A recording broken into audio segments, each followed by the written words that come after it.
Greetings, brothers and sisters. What is up? Welcome back to yet another from us. We are coming to you with disturbing news from Burkina Faso. Destabilization efforts are still on the rise in Burkina Faso. Imagine after how many years right now? Almost 2-3 years. These guys will not let Burkina Faso rest. They will not let Traore continue doing his job. And what we're seeing right now is an information war where we are seeing a lot of fake news coming in and out of Burkina Faso by people who are not even supposed to be concerned by what is happening in Burkina Faso. Just recently, Michael Langley, I think, had a discussion. I don't know whether it was... Senate. He was being called to discuss some things in the Senate. And he uttered some very disturbing things, which the president of Faso and his government did not sit back and relax. No, they had to come back. And we love Burkina Faso because they don't let things slide. They talk about things, they inform their people, they make sure that they cool us down, because this was very disturbing. I also had the remarks and I was like, what does this have to do with the US? Where are you guys coming in? We know what we have done in the past and we don't want that repeating itself, especially not in Burkina Faso. So recently, Burkina Faso has just reacted firmly to unjust remarks by AFRICOM commander.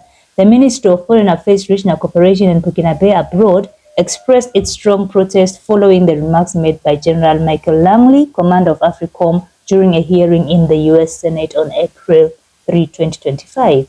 In his speech, General Langley made remarks deemed unfounded and politically biased against Burkina Faso, calling into question the country's choices of cooperation and its sovereignist dynamic. He notably implied that Burkina Faso's current relations were not serving the interest of its people. So that guy was like some madman, because he said in some African countries like Burkina Faso, the people are not benefiting from their resources. Like, this guy is so crazy. So when France was there, people were benefiting from their resources. And he's saying that the government is using the resources to ensure that they are continuing, ruling illegally. That's what he was implying. Dictatorship. Like, Traore and his military government, like they call it, are using the resources for themselves and not for the people. But guys, haven't you seen what Traore has Is he a Burkina Bay to speak about the people and how the people are not benefiting? But he's using this in support of, remember we made a video in which Trump had said that he was going to cut some, military spending, and he was going to merge Africa with some militaries in Europe and all that. So because he's the king when it comes to that, he's supporting he's trying to prove that it's working with some nonsense misinformation. The Burkina Bay government, through the Ministry of Foreign Affairs, denied these allegations, denouncing their erroneous nature and their potential impact on the country's image. It recalled the sustained efforts in the fight against corruption, the defense of the people's interest, and the notable progress made in several key sectors such as agriculture, education, health, and security. The ministry also highlighted the significant results achieved by the Defense and Security Forces, FDS, supported by the Volunteers for the Defense of the Homeland, VDP, in the fight against terrorism, emphasizing the government's sincere commitment to national stability. Finally, he calls for respect for the sovereignty of Burkina Faso and the use of appropriate communication channels to promote frank, respectful, and constructive dialogue with its international partners.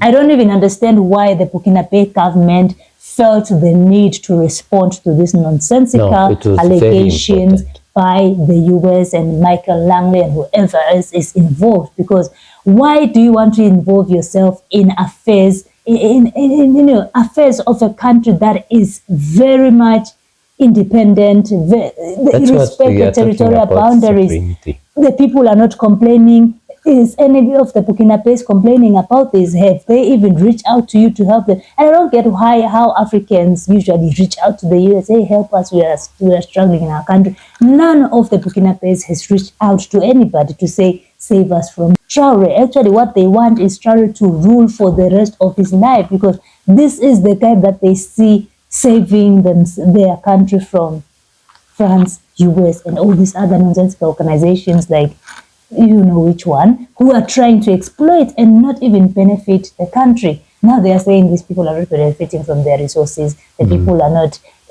It was very important for them to reply because, Africa has been quiet for quite some time. And if we don't tell our story and our side, They will tell some people, these people will tell their own misinformation, and some of our brothers and sisters out there, or even their people, will think that the right the truth is what they are saying. Yeah. And these people might even be used to come back and destabilize us. So it was very good that they told their part. But I'm just glad that we are living in an era where social media is accessible to all of us. Yeah. The correct news, what is happening on the ground, is easily accessible. Who appeared as an idiot. Now, the problem is we have TikTok, we have Facebook, we have YouTube, we have everybody's reporting. Burkina Faso are celebrating their leader. And how now will the US say we are going in with the US Army to save? Just recently, last year, this guy, our leader, Chiani, chucked out the US for this nonsensical, feeling that they are above everybody else. Told them, you know what, just get out. We don't even need your military base in our country because we can protect ourselves. After Molipi came in with the high horse and said that you have to stop your relations with Russia. And it comes to show you that we really don't need you guys in the AES. We can do it ourselves. And whoever told them that they can save us from everything. The social media, the social medias that we have, everybody reporting, citizen journalism, it shows us a good picture of what is happening in the ground. Recently, Modema is in Burkina Faso is showing us that people are farming, they are continuing with their everyday business. What are you talking about? People not happy, people not benefiting. Electric cars. What nonsense is that? And it's very unfortunate because with this era of social media, fake information cannot thrive. And we are so fortunate to be in an era where we can get the right, correct picture. The whole of Africa will support Burkina Faso if they dare try and destabilize or dare try and say that Traore is not good for Burkina Faso. Actually, Traore should be the African president as it is right now. So we will stand and rally behind Burkina Faso. Brothers and sisters, let us know what you think about this in the comment section down below. If you are as angry as we are when it comes to the US and France and everybody else involving themselves in issues which they are not supposed to be involved in, let us know in the comment section down below. If you'd love to support us, we have Buy Me a Coffee link. We also have Super Thanks and Super Chats. Also support us by liking, sharing, commenting, and subscribing. And thank you so much for your continued support. You are seeing your coffees, you are seeing your subscriptions. We're at 16,000, almost 17,000. Thank you. It's all your support. Let us continue subscribing and not just watching without subscribing. We'll see you in the next one. Bye.